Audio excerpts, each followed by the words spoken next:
महंगाई का तूफान एक बड़ा हैजान है।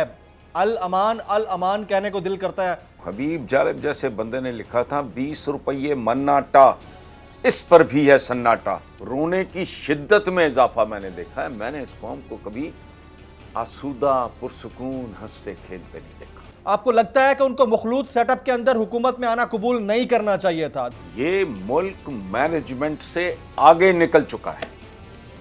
सरतापा बूझने हैं तो मिले हमको हमारा जंगल, बूझने हैं तो मिले हमको हमारा जंगल, आदमी हैं तो मदारी से छुड़ाया जाए। मेरा क्लेम जो है, देखें, कोई जज बनता है, कोई जर्नैल बनता है, कोई ब्यूरोक्रेट बनता है, कोई बड़ा आर्टिस्ट है, फलाना है, वो अच्छा है बुरा है, उसमें मेरा लेने देना कोई नहीं। वो तुम तो बदबख्त तो हो ही वोटर की वजह से।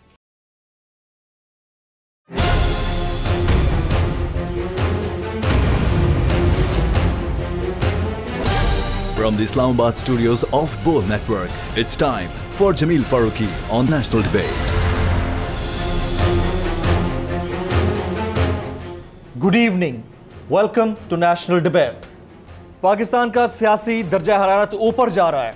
वैसे तो डॉलर का रेट ऊपर जा रहा है, पेट्रोल का रेट ऊपर जा रहा है, डीजल का रेट ऊपर जा रहा है, अशिया खुर्दनोश का रेट ऊपर जा रहा है, बिजली की कीमतें एक ही झटके में 47% फी यूनिट के हिसाब से बढ़ा दी गई हैं। पेट्रोल की कीमत एक ही झटके में एक हफ्ते के अंदर 60 रुपए फी लीटर बढ़ा दी गई है।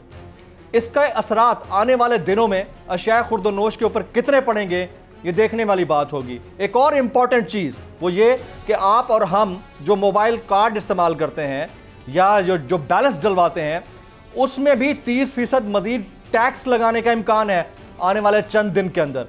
तो सियासी दर्जा हरारत में हर चीज ऊपर जा रही है। पेट्रोल ऊपर जा रहा है, डीजल ऊपर जा रहा है, अब कार्ड के रेट्स ऊपर जा रहे हैं, महंगाई ऊपर जा रही है और यूनिट की कीमत ऊपर जा रही है। और हम भी हो सकता है किसी दिन ऊपर ही चले जाएं। सिचुएशन ऐसी डेवलप हो रही है, तो पॉलिटिकल टेम्परेचर इज राइजिंग। और इस सारी सिचुएशन का जो तमाम तर फायदा है वो किसी भी सियासी सूरत हाल में अपोनेंट को होता है, यानी अपोजिशन को होता है। गो के इस वक्त की अपोजिशन पार्लियामान के अंदर मौजूद नहीं है, बाहर बैठी हुई है, लेकिन इस तमाम तर बैटल फील्ड का जो बेनिफिट है वो अपोजिशन को होने जा रहा है, यानी इमरान खान को होने जा रहा है। चाहे वो जलसे करें, धरने दें, लॉन्ग मार्च करें, डी चौक में दोबारा आए या अपने घर में बैठे रहें, इसका तमाम तर पॉलिटिकल बेनिफिट उनको जा रहा है। और इसका तमाम तर जो नुकसान है वो हालिया गवर्नमेंट को जा रहा है। और हालिया गवर्नमेंट के साथ हाथ किया है जरदारी साहब ने, और तमाम तर बैगेज जो गिरेगा वो नून लीग के ऊपर गिरेगा। क्या नून लीग इस तमाम बैगेज से बाहर निकल पाएगी? पाकिस्तान की सियासत के अंदर ये जो पब्लिक को बेवकूफ बनाने वाली आदत है, यानी महंगाई मुकाओ मार्च के नाम पर आप गवर्नमेंट में आ गए, लेकिन गवर्नमेंट में आने के बाद आपने महंगाई बढ़ा दी। ये बेवकूफ बनाने की रविश आखिर कब तक चलती रहेगी और कब खत्म होगी? Agenda on the national debate पर बात करने से पहले हम बात करेंगे ट्रेंडिंग टुनाइट की। ट्रेंडिंग टुनाइट आज का हमारा hashtag regime change. Hashtag regime change. मुझे जमील फारूकी कहते हैं। आप मेरा प्रोग्राम नेशनल डिबेट बोल न्यूज पर मुलाजा करते हैं। ऑन द डिबेट टुनाइट आज के हमारे मुअज़्ज़ज़ मेहमान हैं मुल्क के मारूफ सहाफ़ी, सीनियर तज्ज़ियाकार, मारूफ दानिश्वर, नक़ाद और मुहक्किक जनाब हसन निसार साहब। मैं मुल्क के नामवर दानिश्वर, सीनियर सहाफ़ी, तज्ज़ियाकार, नक़ाद, मुहक्किक जनाब हसन निसार साहब को इस 1-on-1 नेशनल डिबेट में खुशामदीद कहता हूँ। सर, आपने वक्त निकाला, आपका बहुत बहुत शुक्रिया। महंगाई का तूफान एक बड़ा हैजान है। अल अमान कहने को दिल करता है। पाकिस्तान एक सियासी तजुर्बागाह लगती है। आपको लगता है कि हालिया दिनों में जो पॉलिटिकल एक्सपेरिमेंट हुआ है वो भी नाकाम हो चुका, और गलती करने वालों को उसका एहसास भी होगा? सर, कभी ये तो मैं नहीं जानता कि गलती करने वाला, उसकी वजह है कि अपनी गलती से सीखना और उसका एहसास करना ये बड़ा रेयर है। ख़ास तौर पे हमारे जैसे माशरों में ना ये बड़ा मुश्किल काम है। अच्छा, रह गई महंगाई, तो मैंने जब से होश संभाला है, मैं शायद पहले भी अर्ज़ कर चुका हूँ आप ही के प्रोग्राम में सर कि मैंने जब से होश संभाला है, मैंने अंदाज़ा लगाएं ज़रा। अब मैं एक तारीख़ी बात कोट कर रहा हूँ। हबीब जालिब जैसे बंदे ने लिखा था 20 रुपये मन्नाटा, इस पर भी है सन्नाटा। और अगला मिसरा था तंजिया सदर अयूब जिंदाबाद, यानी 20 रुपए मन खरीदना उस वक्त लोगों के लिए अजाब था वो अजाब चल रहा है। आज पता नहीं, मुझे नहीं पता 20 रुपए केजी है या इससे ज़्यादा है, मुझे नहीं पता, लेकिन 20 रुपये मन आटा। देखें इस मुल्क में भुट्टो ने बेसिकली क्या बेचा, रोटी कपड़ा मकान। इसका मतलब है ड्रीम सेलिंग करता है लीडर, ख्वाब फरोश होता है।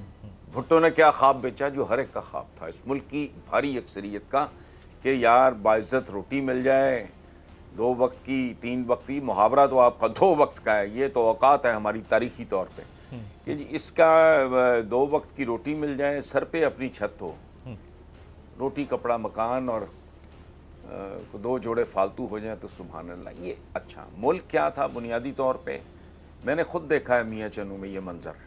मेरा थोड़ा वक्त अपने दादा के साथ वहाँ गुजरा था कि लोग नंगे पांव आते थे, बगल में जूते दाब के, और शादी ब्याह जहाँ होता था उनके रिश्तेदारों का, घरों के करीब पहन के जूते पहनते थे। ये आलम था महरूमी का, भूख नंग। मैं कहा करता हूँ कि मैं खुद कब्र किनारे पहुंचा हुआ आदमी हूँ। मैंने अपनी जिंदगी में लोगों को, इस मुल्क के लोगों को जिनके बारे में मैं क्या कहूँ बकवास करते हैं, इस परचम के साए तले हम एक हैं, मैंने नहीं देखा। मैंने इनको तलबते ही देखा है। महंगाई कितनी बड़ी थी, चीनी अयूब खान के खिलाफ कैंपेन शुरू हो गई, भुट्टो ने यही महंगाई बेची। चंदजेब ने नवाज शरीफ के घर के बाहर खुदकुशी की, खुद सोजी की थी। क्या है ये? आज भी जो लोकल चैनल्स हैं हमारे, ये जब वो बच्चियां माइक लेके फिर रही होती हैं मार्केट्स वगैरह में, तो लोग प्रैक्टिकली तो हुक्मरानों पे लानत ही भेज रहे होते हैं। रोना इनके मुकद्दरों में लिखा गया है। रोने की शिद्दत में इजाफा मैंने देखा है। मैंने इस कौम को कभी आसूदा पुरसुकून हंसते खेलते नहीं देखा।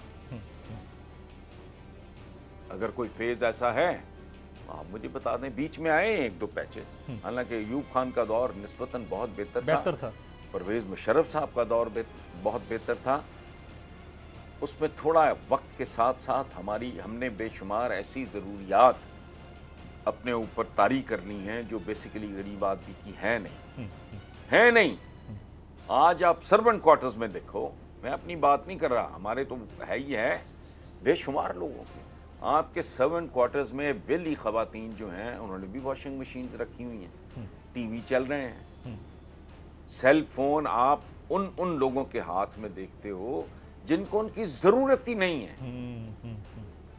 लेकिन है कल्चर। हसन साहब कता कलामी की माजरत, आप ओवरऑल कमेंट तो बहुत जबरदस्त कर रहे हैं और ये पहले भी हो चुका है हमारे यहाँ, but in reference to the situation I would love to ask about this regime change, alleged regime change, जिसको खान साहब कहते हैं कि regime change हो गया। चलें वो तो अपनी जगह पर है। 1 हफ्ते के अंदर पेट्रोल की कीमत में 60 रुपए इजाफे के बाद आपको लगता है कि खान साहब की हुकूमत या गवर्नेंस इनसे बेहतर थी, या जो 1 महीना 15 दिन के अंदर इन्होंने कर दिया है ये उससे भी बदतर है? देखें बात सुने, हम लोगों की जो परफॉर्मेंस है, जो जहनीत है, आवे शेर आवे तो शेर आया तो फलाना आया, तो भाई इस तरह की जहनीत वाले लोगों को तेल में डुबकियां मिलनी चाहिए। ठीक हो रहा है जो हो रहा है। प्रॉब्लम ये है मेरे भाई कि इमरान के बारे में ये बात करते हैं, इमरान तो इन्हीं की भयानक फसलें काटता रहा है, वो इनका किया भुगत रहा था, और ये अपना किया भुगत रहे हैं। They are blaming him. इनको कोई शर्म हया भी नहीं आती। अब बेशुमार इंडिकेटर्स ऐसे हैं जिनमें इमरान की डेफिनेटली बदतरीन हालात में परफॉर्मेंस बेहतरी की तरफ जा रही थी। क्या हुआ है, किसकी नज़र लगी है, मैं नहीं जानता, लेकिन डेफिनेटली, और ये आजमाए हुए लोग हैं। मैं पिछले दिनों ये बात चल रही थी कि जी गद्दारी का मुकदमा फलाना, तो मैंने कहा टोटल साल कैलकुलेट करो, नून लीग के इक़्तिदार के, पीपल्स पार्टी के इक़्तिदार के और इमरान के इक़्तिदार के, उसी के हिसाब से, उसी तनासुब के साथ मुकदमे चलाओ और सजाएं दे दो। इमरान को भी दे दो, उसको 3 साल कुछ महीने की दे दो, इनको 25-25 साल की दे दो। जितनी देर जो पार्टी, वो बाहर से कुछ नहीं हुआ। और कमाल की बात है, इनमें से किसी एक आदमी के एसेट्स कम हुए, कमाल है। सबके बढ़ रहे हैं, सबके बढ़ रहे हैं। सादा सी बात भी अगर कुछ सर मैं आप यहाँ बड़ा इंपॉर्टेंट सवाल आप ही की बात में से आपने कहा कि पता नहीं खान की परफॉर्मेंस को किसकी नजर लगी है। अगर मैं इसको अपने पराये में आपसे सवाल पूछना चाहूं कि किसकी नजर लगी है को किसकी नजर हटी है से रिप्लेस कर दें, तो आप क्या कहना चाहेंगे? किसकी नजर हटी है कि खान साहब पीछे चले गए? It is the same thing, it is the same thing. आपने इसको दूसरे तरीके से कि मैं इधर से 6 देख रहा हूं, आपको उधर से 9 दिखाई दे रहे हैं, it is the same thing. एक बात और इसमें मैं ऐड करूं, अगर मैं नहीं करता तो वो बदयांती होगी। इसमें इमरान का अपना कंट्रीब्यूशन है। किस तरह का? किस तरह का सर? बिल्कुल है, बिल्कुल है। वही ऐसे मुल्क में जिसके बारे में किताबें लिखी गई हैं, अनगवर्नेबल मुल्क है, और लिखने वाला बंदा भी इशरत हुसैन जैसा है, कोई लल्लू पंजू नहीं है, उसमें आपने इतने महाज कैसे खोल लिए? आप बात करते हो रियासत मदीना की, कभी गौर तो करो। मतलब सूरत हाल जो है उसके मुताबिक आप फ्रंट्स खोलते हो। आपने छोड़ा ही कोई नहीं। आपने अपने लोगों को हर्ट किया, लेट डाउन किया, गैर जरूरी तौर पे किया। अलीम खान हो या जहांगीर तरीन खान, बार आपने हर पॉलिटिकल पार्टी हेड ऑन, चलो भी ठीक हो गया। यूरोपीय यूनियन हेड ऑन, चाइनीज के साथ नॉर्मलाइजेशन नहीं, सऊदीज के साथ बैड पैच आया, ताहिर अशरफी इसलिए आपको इजाद करना पड़ा। उसके बाद वो जो कहते हैं last straw on a camel's back, आपने जिन लोगों ने वो पंजाबी कहते हाथ पाना, आप उनके साथ को छोड़ा घर, आपने जो जहां सुराख देखा आपने जाके वहां उंगली दे दी। उससे भी बड़ा और इब्तदाई जो नक्स था, जुर्म था, गुनाह था, वो था लैक ऑफ प्रेपरेशन। एक टीम अनाड़ी, ऊपर से तैयारी कोई नहीं। ये कमाल है। आप कैसे इमरान को बरयूस जमा कर सकते हैं? यानी यार मेरे पास अगर मैं तैयारी मैं नहीं करता है उस वाली सिचुएशन में, लेकिन मुझे पता है कि मेरे पास बड़े सीजन्ड मजे हुए लोग मौजूद हैं, तो इट मेक्स सम सेंस, ज्यादा नहीं, सम सेंस। वो बंदे भी ये नाड़ी, तैयारी भी सिफर, आके बैठ गए। ओ भाई, इस तरह परचून का खोखा नहीं चलता। पहले दिन जाओ ना मंडी शॉपिंग करने को, बंदा अगर रेडी चला रहा हो, सब्जी का खोखा हो, उसको शॉपिंग करनी नहीं आएगी। तो आप आ गए एक ऐसे मुल्क में जो कर्जों की दलदल में गर्क है, जहां अखलाकियात का बेड़ा गर्क हो चुका है। 20वें ग्रेड का आदमी अरबपति खरबपति निकला है कोयटा में। औकात क्या है 20वें ग्रेड? उसको सजा हुई है, उसको जुर्माना हुआ है। और मैंने किसी चैनल पे कहा है, मैंने कहा वो अभी तो जो एहतसाब वगैरह जिन्होंने भी ये काम किया है सारा, उनको तो पूरी रसाई होगी नहीं उसके वसाइल तक। Very right. जिसका अरबों रुपया अंदरूने मुल्क पकड़ा गया है, उसका इतना ही बार भी होगा। ये तो हाल है इस मुल्क का। ट्रू। और पटवारी तो मान नहीं यहां। तो आप बगैर, लेकिन हसन साहब, इस सिस्टम के अंदर, जिस सिस्टम के अंदर खान साहब मौजूद थे, आपको लगता है कि उनको ये मखलूत सेटअप के अंदर सिस्टम कबूल नहीं करना चाहिए था, क्योंकि वो रिफॉर्म नहीं कर पाया, उनके पास अथॉरिटी नहीं थी और ऊपर वोट नहीं था? अच्छा, दूसरी इंपॉर्टेंट चीज आपने जो दूसरी इंपॉर्टेंट चीज कही, आपको आवाज आ रही है सर मेरी? जी जी जी जी जी। अच्छा, एक तो पहली चीज ये है कि खान साहब ने इस सारे सिस्टम के अंदर जिस तरह हुकूमत में आना कबूल किया, आपको लगता है कि उनको मखलूत सेटअप के अंदर हुकूमत में आना कबूल नहीं करना चाहिए था? दूसरा, आपने तवज्जो दिलाई पॉलिटिकल मैनेजमेंट की तरफ, कि पॉलिटिकल मैनेजमेंट से आ रही थे, ये एक सब्जेक्ट है, तो उन लोगों को जो कि पॉलिटिकल सेटअप को देख रहे हैं, उनके लिए तो पॉलिटिकल मैनेजर ज्यादा बेहतर है खान साहब की जगह। तो फिर खान साहब को इस सबक को पढ़ लेना चाहिए पहले, बजाय इसके कि इतने बड़े दावे करें। ये मुल्क मैनेजमेंट वगैरह से बहुत आगे गुजर चुका है, वक्त बता देगा और आपको ज्यादा इंतजार नहीं करना पड़ेगा, ये मेरा दावा है। ये मुल्क मैनेजमेंट से आगे निकल चुका है। सरतापा जिधर आप हाथ रखते हो वहां कोड है, कोड। बैरिस्टर जहूर की एक किताब है, जहूर बट, सर उस सोहरवर्दी के साथ भी उन्होंने काम किया हुआ है। कोड की काश्त। इस मुल्क को अगर आप एक ह्यूमन बॉडी के तौर पे लो, इसके हर मुसाम में कोड घुस गया है।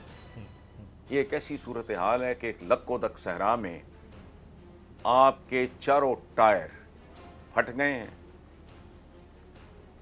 और आपके पास स्टेपनी भी नहीं है। तो ये मैनेजमेंट क्या होता है? मैनेजमेंट भाई मेरे वहां होती है जहां चीजें चल रही हों स्मूथली। यहां तो डिसऑर्डर है कमाल का, कोई शे अपने ठिकाने पे नहीं। बेच दिया आपने, खा गए आप स्टील मिल, खा गए आप पीआईए, खा गए आप रेलवे, पंजाब यूनिवर्सिटी बर्बादी की आखिरी इंतहा पे। पता नहीं क्या क्या वहां गुल खिलाए गए हैं और वहां बैठा हुआ बंदा फिर अगली टर्म का वो गाहक है और उसका सौदा कहीं ना कहीं हो जाएगा। तो क्या ठिकाने पे है मुझे बताएं तो सही। तो कहां कहां क्या क्या एक ऐसा जिस्म जिसके सारे मसल्स उसके जवाब दे गए हैं, ऑर्गन्स उसके काम नहीं ठीक कर रहा है, हड्डियां उसकी फ्रैक्चर हुई हैं। तो ये मैनेजमेंट ये नहीं होती। यहां इंतहाई गैर मामूली सूरत हाल है, इंतहाई गैर मामूली इक़दामात करने पड़ेंगे और वो या तो कोई जीनियस करेगा या हवस इक़्तिदार का मारा हुआ नीम पागल आदमी जो इक़्तिदार फॉर द सेक ऑफ इक़्तिदार के लिए घुस जाएगा,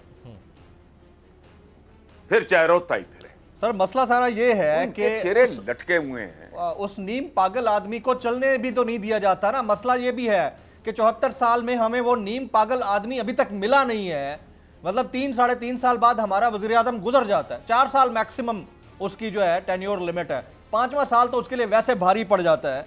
और अगर जैसे आप कह रहे थे कि हमें ऐसे लोगों की जरूरत है जो कि सर्जरी करें सिस्टम की आके, तो हमें क्या फिर ये सर्जन मिले हैं कि शहबाज शरीफ साहब की काबीना के वजीर खारजा बिलावल भुट्टो जरदारी हैं? ये दिन देखने थे हमें।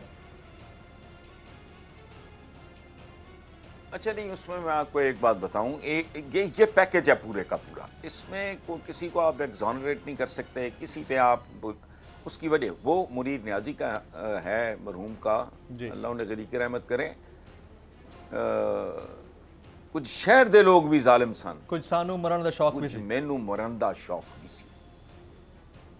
ठीक है, कुछ शहर दे लोग भी जालिम सन, कुछ मैनू मरण दा शौक भी सी। ये मरने का शौक और शहर के लोगों के जालिम होने का एक अजीबो गरीब इम्तजाज है। और एक बात,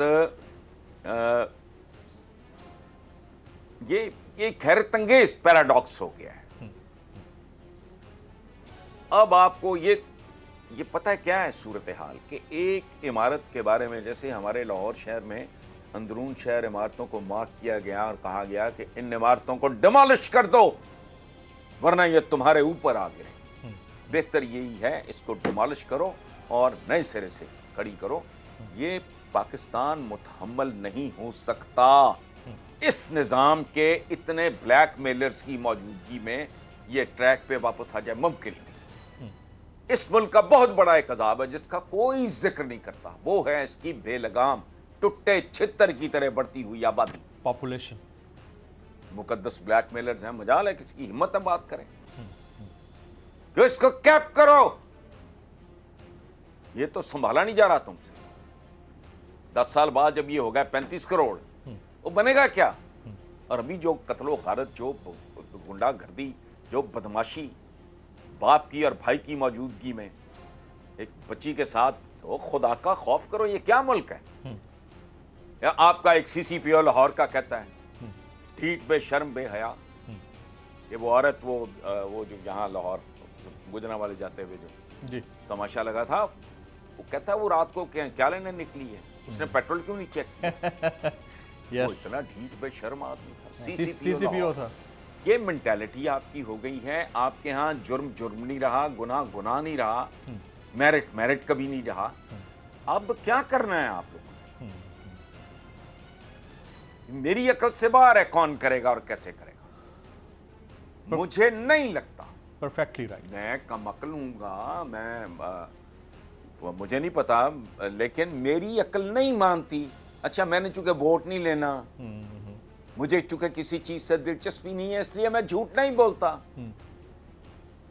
मैंने किसी को बेवकूफ नहीं बनाना, मैंने किसी को एक्सप्लॉइट नहीं करना। अच्छा, हसन मैंने निसार किसी साहब को देखिए, झूठे लारे नहीं लगाने। आप तो झूठ नहीं बोलते और इसमें तो कोई दूसरी राय नहीं है, लेकिन वो जो तमाम झूठ के पलंदे के ऊपर इख्तिदार के ऐवानों में आकर बैठते हैं और झूठ दर झूठ दर झूठ दर झूठ बोलते चले जाते हैं, फिर भी अवाम उनके पीछे खड़ी है। मैं एक ब्रेक लेता हूं, ब्रेक के बाद जब वापस आएंगे तो हसन निसार साहब से गुफ्तगू को यहीं से आगे बढ़ाएंगे कि उन सियासतदानों का आखिर बेनिफिट होता क्या है इस सियासत के अंदर कि झूठ दर झूठ भी बोलते चले जाते हैं और अवाम मानते चले जाते हैं, डुगडुगी बजती चली जाती है, अवाम नाचती चली जाती है। और ये सिलसिला हम साल से देख रहे हैं। हम भी छोटे थे, जवान हो गए, हसन निसार साहब भी बच्चे होंगे किसी दौर से, अब बुजुर्ग हो गए। तो ये क्या चल रहा है और हम कैसे इसके पीछे लगे हुए हैं? After this break.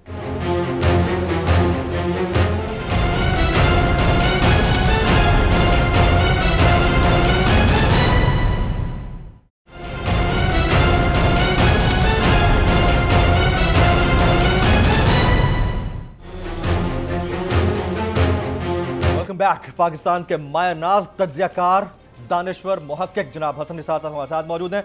हसन साहब, ब्रेक से पहले मैं एक सवाल छोड़कर गया था। ये दुनिया फरिश्तों की दुनिया तो नहीं है। इब्ने आदम था तभी तो इस दुनिया में आया और गलती का तो पुतला है। हम फरिश्ते तो ढूंढने से रहे, जाहिर है हम ही में से किसी ने सियासतदान भी बनना है, किसी ने दानिश्वर बनना है, किसी ने एक आम रेड़े वाला बनना है। तो ये डिपेंड करता है किसने क्या बनना है। हमारी तवक्कुआत बहुत ज्यादा होती हैं, लेकिन पाकिस्तान जैसे थर्ड वर्ल्ड में हमारा सियासतदान कौन सा ऐसा बेनिफिट है जिसकी बेस के ऊपर इक़्तिदार के ऐवानों में जाता है? यानी घाटे का सौदा तो कोई ठिए वाला भी नहीं करेगा। करोड़ों रुपए लगा के अगला लाखों कमाने के लिए कैसे जा सकता है ऐवानों के अंदर? और फिर भी झूठ दर झूठ बोले जाता है और पब्लिक उसको मानती चली जाती है। वो डुगडुगी है जो चलती चली जा रही है और पब्लिक उसके ऊपर नाचती चली जा रही है। ये फिनोमेना कुछ समझा सकेंगे आप हसन साहब? मैं आपको एक छोटी सी बात अर्ज करता हूँ। वो ये है कि इस मुल्क को अगर एक लफ्ज़ में बयान करना हो, वो है पैराडॉक्स। अदीम हाशमी का एक शेर सुनाता हूँ, पूरा मुल्क समझ आ जाएगा। सर, बूझने हैं तो मिले हमको हमारा जंगल, बूझने हैं तो मिले हमको हमारा जंगल, आदमी हैं तो मदारी से छुड़ाया जाए, हम बंदर हैं तो हमें जंगलों में भेज दो। वाह वाह वाह। हम इंसान हैं तो हमें मदारियों से छुड़ाओ। वाह। एक शेर जो बेनज़ीर भुट्टो ने अपनी बड़ी अहम स्पीच पे कोट किया था कि शहरे आसेब में आंखें ही नहीं हैं काफ़ी। ये पहला शेर अदीम हाशमी मरहूम का है, दूसरा मेरा है। जी जी माशाल्लाह। शहरे आसेब में आंखें ही नहीं हैं काफ़ी, उल्टा लटकोगे तो फिर सीधा दिखाई देगा। उल्टा लटकोगे तो फिर सीधा दिखाई देगा। बात है। आपस की बात है सर। मैं ये शेर बहुत दफा पढ़ चुका हूं ये शेर, लेकिन मुझे इसके शायर का पता नहीं था और आज आपने बता दिया कि आप इसके शायर हैं। जबरदस्त जबरदस्त। अच्छा सुने ना, ये बेनज़ीर भुट्टो ने कोट किया था ऑपोजिशन पार्लियामानी ग्रुप को एड्रेस करते हुए कि only Hasan Nisar understands the unbelievable paradoxes of सियासी सिस्टम। ज़ियाउल हक बतौर सदर जुनेजो का बॉस था, चूंकि वो वजीर आज़म, बतौर chief of the army staff ये उसका सबऑर्डिनेट था, चूंकि वो वजीर आज़म था, ये chief of the army staff था। वो डूब मरे। ये कॉन्ट्रडिक्शंस।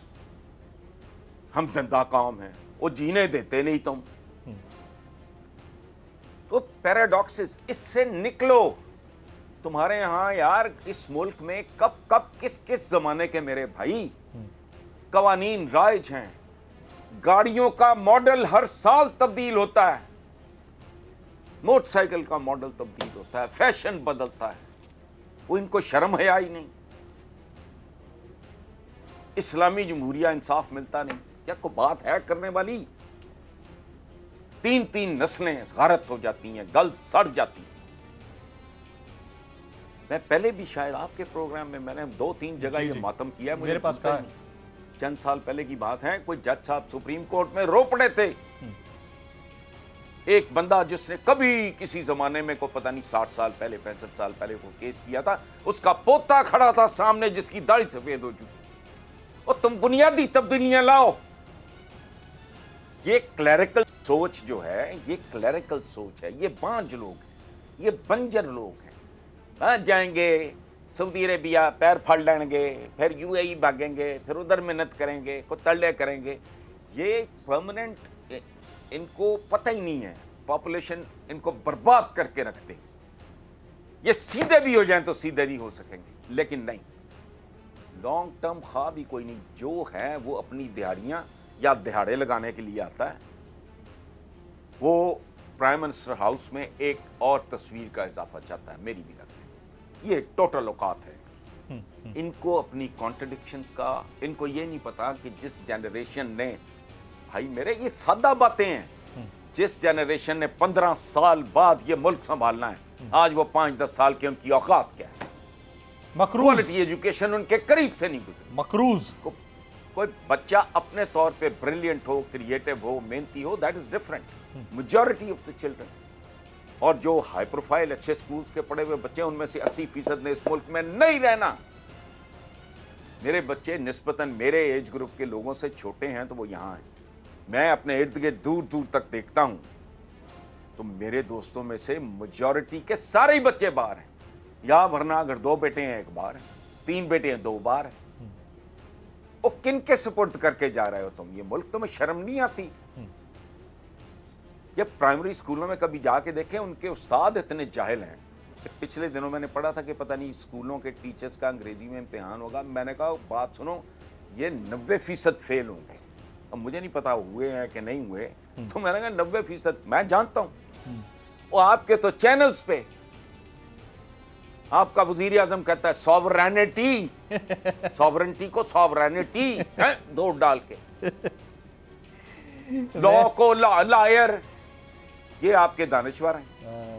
मुझे इत्तेफाक हुआ सर गुज़िश्ता रोज हॉल रोड को हाल रोड, शेख रशीद साहब का इंटरव्यू करने ये कहती है ये लेवल है। शेख रशीद साहब का इंटरव्यू करने का मुझे इत्तेफाक हुआ गुज़िश्ता रोज, और मैं उनसे क्वेश्चन इत्तेफाक से करते करते मैं एक अंग्रेजी में क्वेश्चन पूछ बैठा, और उसके बदले में जो उन्होंने अंग्रेजी में तकरीबन 40 सेकंड तक तबाह आजमाई की है, तो मेरे तबक रोशन कर दिए, 14 तबक मेरे रोशन कर दिए उन्होंने उस अंग्रेजी से। तो ये वो शख्सियत है जो पाकिस्तान के पार्लियामान के अंदर सबसे, और मैं मुंह पे हाथ रख के सिर्फ हंसे जा रहा था, दबी हुई हंसी थी मेरी। मैंने कहा मैं क्या बोलूं अब इसके आगे, गलती हो गई मैंने कहा मुझसे कि मैंने अंग्रेजी में सवाल कर दिया। हमारे यहाँ तो हमारा आलिम ये नहीं चाहता कि अंग्रेजी कोई पढ़े। जाते हैं, ये पता नहीं हम किस दुनिया में रह रहे हैं सर, ये सवाल है। अच्छा नहीं, मैं देखें मैं कहता हूं अपने गिरेबानों में झांक लेते हैं। अवाम ये कहती है, अवाम ये करती है, कहते हैं। भाई आम आदमी, कभी सुना है किसी ने कहा हो आम आदमी ये करती है, आम आदमी ये चाहती है? अच्छा कभी अपने टिकट देख लो, बंदा हैरान रह जाता है। और जाहिर है आजकल मोस्टली तो रिक्रूट जो बच्चे किए जाते हैं, मैथ्स कम्युनिकेशन पढ़े हुए बच्चों का अंबार लगा हुआ है। उनकी इमला, उनके हिज्जे, उनका तलफ़ुज़ वही ठीक नहीं है। तो ये इनके इश्यूज नहीं हैं, ये डंग टपाओ, इधरों पैसे ठग लाओ, इधरों ठग लाओ, इधरों माफ़ी ले लाओ, उधरों मिन्नत कर लाओ। तो सवाई मिन्नत कर लेगी, ये हुक्मरान है कौन? वो सराजुल हक साहब का परसों बयान था, मैंने प्रोटेस्ट किया है कि वो कशकोल भी पुराना, गदागर भी। मैं लगा ना, ये गदागर नहीं है, कशकोल भी पुराना है, ये लोग ये गदागर नहीं है, ये तो पदमपति हैं डॉलरों में, ये गदागर साज हैं। इन्होंने हमें रेडियो पे डाल दिया, भूख नंग हमारी बेचते हैं ये बार। इन्होंने 20-22 करोड़ बंदा रेडियो पे, जैसे यहाँ पेशावर सफाक लोग नहीं होते जो अगवा करके बच्चे या लोग उनके हाथ पांव तोड़ के, तो रेडियो पे ये डिप्लॉयमेंट होती है इस शहर में, पता है मुझे। मैंने सदाकत के ज़माने में एक फीचर कराया था, ये एक माफिया है, वो सवेरे सवेरे मुख्तलिफ जगहों पे डिप्लॉयमेंट होती है, वो छोड़ जाते हैं औरतों मर्दों बंदों को और शाम को ले जाते हैं। तो फिर हसन निसार साहब, ये हमें रेडियो पे रख के बेचते हैं। आपके इस जुमले के तनाजुर में जो आपने अभी कहा कि ये गदागर नहीं है, गदागर साज हैं, तो फिर गदागर साज ही अगर इनको समझा जाए तो हाल ही में हमने एक मिसरा मोतरज़ा सुना था जनाब शहबाज शरीफ साहब की जानिब से कि beggars can't be choosers, इसको फिर हम यूं कह सकते हैं, the makers of the beggars can't be choosers। बिल्कुल ठीक है, बहुत खूबसूरत आपने इसको इंप्रूव किया है। बेगर्स को किसने बनाया? तुम तो बेगर्स नहीं हो, तुम तो खरब एक बंदा बताएं मुझे जो पॉलिटिक्स में आने के बाद जिसकी जिंदगी में, जाती इक्तिसादी जिंदगी में इनकलाब अजीम ना आया हो, बताएं मुझे। ट्रू, जरबे ना लगी हो। 1947 के मुअज़्ज़ज़ खानदानों की फहरिस्त निकालें, गैजेटियर्स में है, उनके नाम निशान मिट गए। मुझे आ गए ज़ियाउल हक को अल्लाह माफ करे, मैं नहीं जानता, रब्बुल आलमीन है, जिसको चाहे माफ करे, लेकिन वो जितनी भयानक इंतकाम लेके गया है इस मुल्क से, आज तक जान नहीं छूट रही। ये बर्दा फरोश हैं, बर्दा फरोश। ये जाके उनके जूते चाटते हैं, यहां अवाम पे ये प्रोटोकॉल, तो रस्ते बंद, तो फलाना हो। कौन हो तुम? तुम्हारी सिक्योरिटी ईमान नहीं, वो इतने तुम बुज़दिल हो। अच्छा, जब निकाले जाते हो, धुतकारे जाते हो, तो बंदे बन जाते हो, तुम्हें कोई कुछ नहीं कहता। तुम हो क्या? नहीं, इक़्तिदार में आते हो तो नहीं, सिक्योरिटी हसन है, साहब, तो प्रोटोकॉल। हसन निसार साहब से गुफ्तगू का सिलसिला जारी है, लेकिन यहाँ वक्त है ब्रेक का, साथ रहिएगा।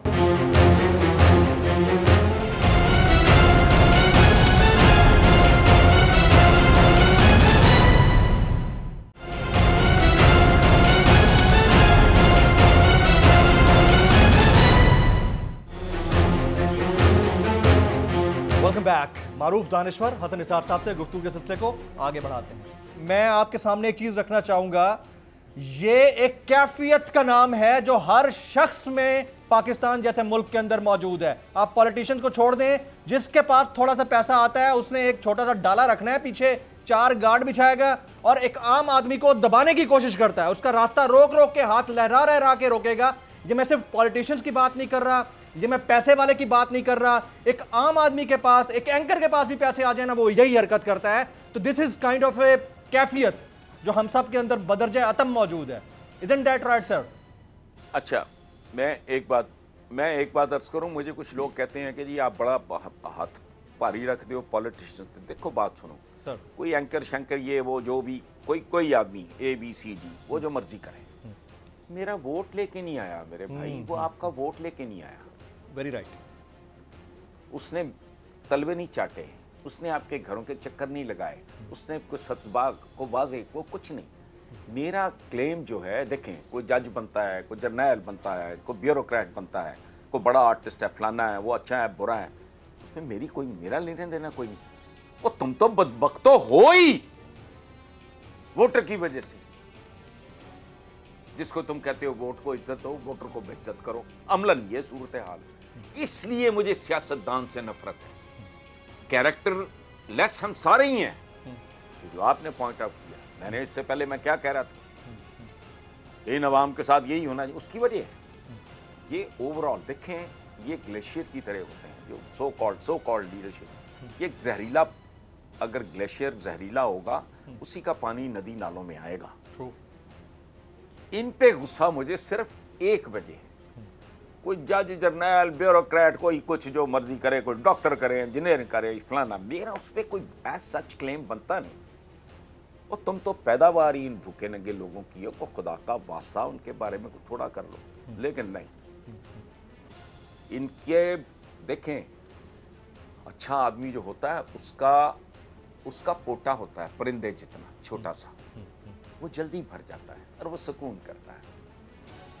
इनकी ओजड़ियां और उम्र यार की जंबीर जैसी ओजड़ियां पता नहीं कब भरती हैं, मुझे नहीं समझ। ये साथ साथ एक्सपैंड होता जाता है, जितना अंदर जाता है उतना फैलता जाता है। इनको पता ही नहीं कहाँ फुल स्टॉप लगाना है, इसलिए मुझे इन पे गुस्सा आता है। डॉक्टर है, अगर वो ज्यादती करता है तो मैं क्या करूं भाई? सर, वो काबिल था, वो डॉक्टर बन गया, इन पे गुस्सा आने की एक और रीजन भी तो है हसन साहब। अब जैसे आपने थोड़ी देर पहले खुद फरमाया, आपने कहा कि एक मॉडल आता है तो दूसरा उसका अपडेटेड वर्जन आ जाता है, यानी सॉफ्टवेयर भी और हार्डवेयर भी अपडेटेड आता है ताकि आप और हम सब लेटेस्ट टेक्नोलॉजी से मुस्तफीद हो सकें। लेकिन यही हमारा सियासतदान, जब आपको स्मार्टफोन के दौर में नोकिया 3310 के ऊपर मजबूर कर दे उसको इस्तेमाल करने पर, तो हम क्या करें? यानी ईवीएम के दौर में, ओवरसीज पाकिस्तानीज के ऑनलाइन वोटिंग के दौर में आप हमें धकेल रहे हैं वापस कि हम उसी पर्ची सिस्टम के ऊपर काम करें, तो फिर कैसा सियासतदान, कैसी सियासत? ये तो रखना ही हमें अंधेरों में चाहते हैं। बिल्कुल आप दुरुस्त कह रहे हैं, मेरा इनसे गिला। देखो, ये बुनियादी तौर पे अगर ये ढंग की कम्युनिटी होती, इस मुल्क की बदतरीन कम्युनिटी, हम सारे ही एक से बढ़ के एक हैं, लेकिन मैं हूं या आप हूं, हम जहां कहीं भी हैं, जो कुछ छोटा मोटा हम काम कर रहे हैं, हमने किसी से वोट के बलबूते पे नहीं कर रहा है। डॉक्टर है, काबिल बहुत है, लेकिन बड़ा लालची है, तो ना जाओ उसके पास। इंजीनियर है, आराम खाता है, हेरा फेरी करता है, मैं क्या करूं? वो काबिल है, वो अपनी हिक के जोर पे है, पंजाबी में अपने बलबूते पे है। वो तुम तो खड़े ही भूखे नंगों के कंधों पे हो। और इसमें दोनों, मैंने कहा ना, पैराडॉक्स, ये मुल्क वहां पहुंच गया है जहां आप यकीन करो, सही और गलत, खुदा की कसम दिल कांप जाता है बादुका। हमारे घर के सर्विस लेन पे खोखे लगते हैं, शुरू में मैं चिढ़ता था, उसके बाद डिमॉलिश हुए, मेरा दुख हुआ। मैंने कहा यार ये रोटी, फिर 5-6 महीने बाद फिर मशरूमिंग हो गई, फिर डिमॉलिश किए गए, ये 6-7 दफ़ा हो चुका है। ठीक है, अच्छा, मैं उसके बाद मैं इस नतीजे पे पहुंचा कि नहीं, मैं आपको एक छोटी सी बात सुनाता हूँ। सर अब मुद्दतों पहले की बात, काफ़ी अर्सा हो गया, तो उन दिनों वज़ीर कानून थे राना सनाउल्लाह, तो मैंने कोई बात की, हम दोनों लायलपुर के हैं, हमारा अच्छा प्यार मोहब्बत का ताल्लुक है। तो मैंने कहा मैं गया था पिछले दिनों, तो वो झंग बाज़ार में तो गुजरने की जगह नहीं है, तो कोई वाली वारस नहीं है। मैंने कहा वहाँ बाज़ारों के दरमियान तक वो 8 बाज़ार बड़े खुले हैं, कभी रात को देखें होश ठिकाने आ जाएं।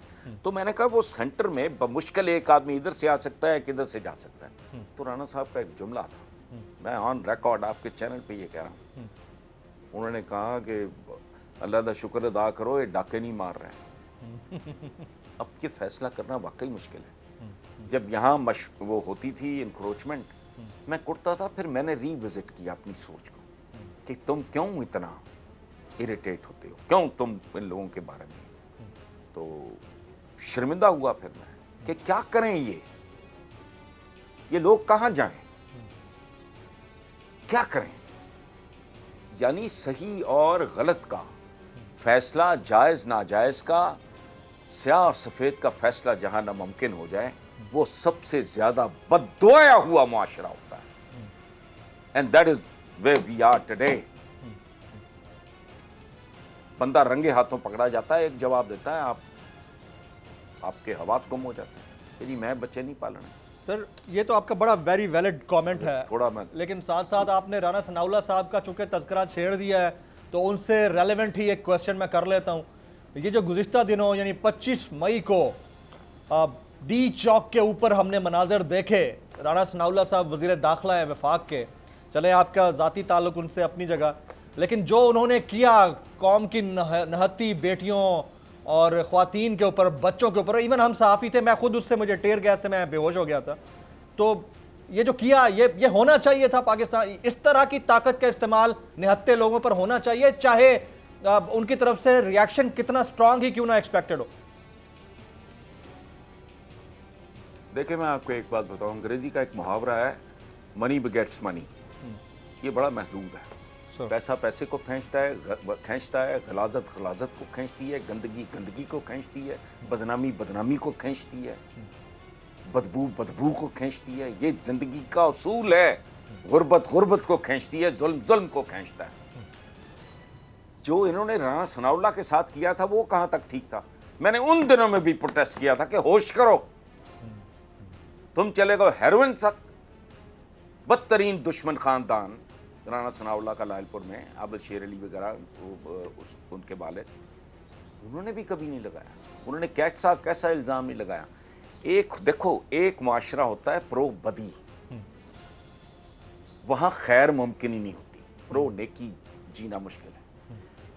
अच्छा, प्रो शर माशरे होते हैं, प्रो खैर माशरे होते हैं। यहाँ का जानवर डंगर अगर कहीं वेस्ट में चला जाए, वो लाइन तोड़ने का तसव्वुर नहीं कर सकता, यहाँ आप लाइन में खड़े होने का तसव्वुर नहीं कर सकते। यहाँ देखो, मैं आपको अपनी, मेरे भाई, मैं अपना आपको बताता हूँ सर कि मैं छठी जमात से, I was a student of 6th class when I started driving सीखी। अच्छा, लायलपुर में मेरा आज तक, मैं कोई बहुत कोई दुरुस्त बंदा नहीं, जैसे हम सारे एवरेज लोग हैं वैसा ही हूँ, लेकिन मेरा एक्सपायर कर जाए लाइसेंस, अच्छा मैंने कभी ड्राइवर को गाड़ी नहीं दी, साथ होता है मेरे, गाड़ी में खुद चलाता हूँ, मेरा प्रॉब्लम है। 2-3 लोग हैं मेरी ज़िंदगी में जिनके साथ मैं कंफर्टेबल फील करता हूँ, अदरवाइज मुझे लोगों की ड्राइविंग से ना वो वहशत होती है। खैर, मैंने कभी ऐसा नहीं हुआ कि ड्राइविंग लाइसेंस मेरा एक्सपायर हो गया और मैंने गाड़ी, चाहे मैं 6 महीने सुस्ती की वजह से नहीं बनवा सका, बेटे को इजाज़त नहीं, उसको बड़ी कीमती गाड़ी लेके दी, लेकिन जब तक उसका लाइसेंस नहीं बना, फिर उस पर 1 साल पाबंदी लगाई कि तुम ये गेटेड कम्युनिटी हमारी 1 साल अंदर चलाओगे। अच्छा, लेकिन खुदा की कसम 20 बार, अब तो खैर वो ब्रिज बन गया है, ये जो कैंपस वाली नहर नहीं फिर उस पर रोड पे जाती, 20 बार पुलिस ने खुद वायलेट कराया। ऐसे सिंध फंसते हैं जब वो ट्रैफिक बहाल करने के लिए, उसकी रवानी बहाल करने के लिए वाइट ट्रैफिक वार्डन्स वायलेट कराया। बाज़ औक़ात आपको तजर्बा, आई एम श्योर आप इस्लामाबाद में रहते हैं तो मैं कुछ नहीं जानता, मैं तो इस कूफे में जाता ही कम हूँ, जाऊँ भी तो एक जगह रहता हूँ, वो बार बूर मैं नहीं जाता, मुझे नहीं पता कूफे के हालात क्या हैं। कभी लाहौर में तो आम है, कभी इस कूफे में, यानी जो बंदा वायलेट नहीं करता, अपनी लेन में रहना चाहता है, उसको भी ये प्रो बदी मुआशरा है, ये प्रो शर मुआशरा है। यहाँ आप खैर का काम करना जब आपकी ट्रेडिशंस ही उल्टी हो। राइट। अच्छा सर, कभी उस कूफे यानी इस कोई कूचे का चक्कर लगे, अभी तो आपने मिसालें दी हैं, तो डाले शाले, हमें भी याद रखिएगा, क्योंकि we are running short of time. Hasan साहब, बड़ी डिटेल में आपने बात की है, and it was really pleasure having you on the show sir, और हम होप करते रहेंगे कि इसी तरह आप आइंदा भी हमारे साथ रहें और अटेंड करें हमारी यंग जनरेशन को। हसन निसार साहब पाकिस्तान के मारूफ तज्ज़ियाकार हमारे साथ मौजूद थे। ख्वातीन और हज़रात, आज की नेशनल डिबेट से इतना ही। जमील फारूकी को इजाज़त दीजिएगा।